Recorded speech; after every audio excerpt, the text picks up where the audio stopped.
The rope burned against Tunde's wrists. Chica was awake. He knew because he could hear her breathing. Controlled, steady.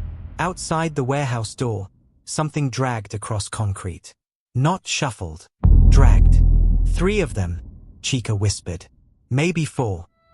Their hands were tied behind a metal support beam. Ankles bound. The room was dark except for thin moonlight slicing through broken windows. The infected didn't growl. They clicked. Soft, wet clicks. Like tongues against teeth.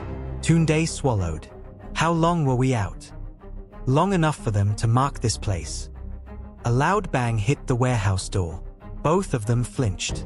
They're not random anymore, Chica continued quietly. They respond to co-levels. Breath. Heat. Another bang. Dust fell from the ceiling. The rope around Tunde's wrist had slack. Slight. Barely.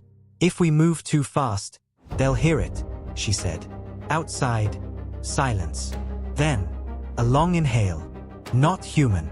Mechanical. Amplified through a damaged throat. They were sniffing. The first infected pushed through the broken door.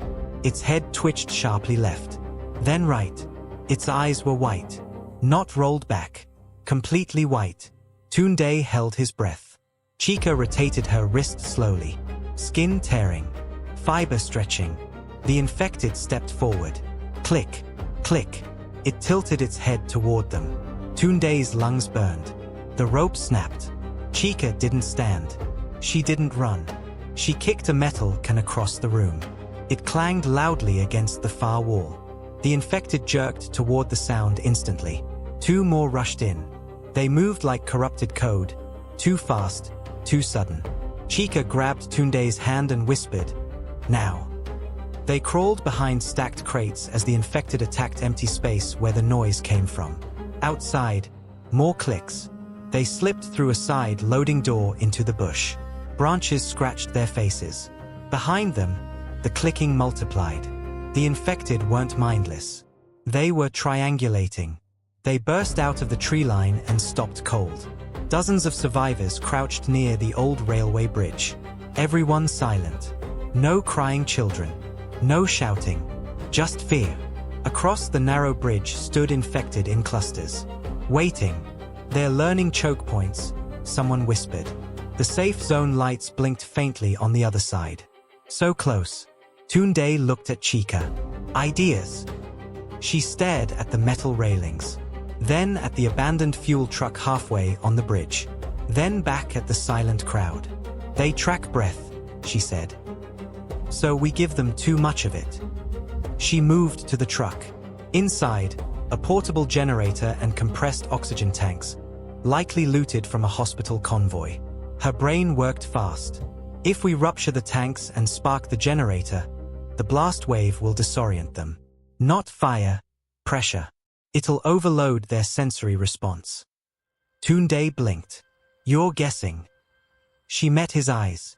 I'm calculating. The clicking started again. From the trees. From behind them. They were being boxed in. No more time. Chica opened the oxygen valves and jammed them open. Tunde dragged the generator forward. The infected on the bridge turned toward the sound of hissing gas. Heads twitching. Clicking rising. Chica whispered, "When I say run, don't look back." She yanked the generator cord. It sputtered. The infected started sprinting. The cord sparked. The world exploded in a thunderous concussive boom. Not flames. Force. A shockwave ripped across the bridge. The infected collapsed instantly, nervous systems overwhelmed.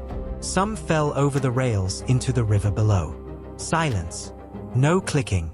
Smoke drifted. Tunde grabbed her hand. Move. The survivors ran. Across fallen bodies. Across bent metal. Across hope and horror. They didn't stop until the safe zone gates slammed shut behind them. Everyone collapsed. Breathing hard. Alive.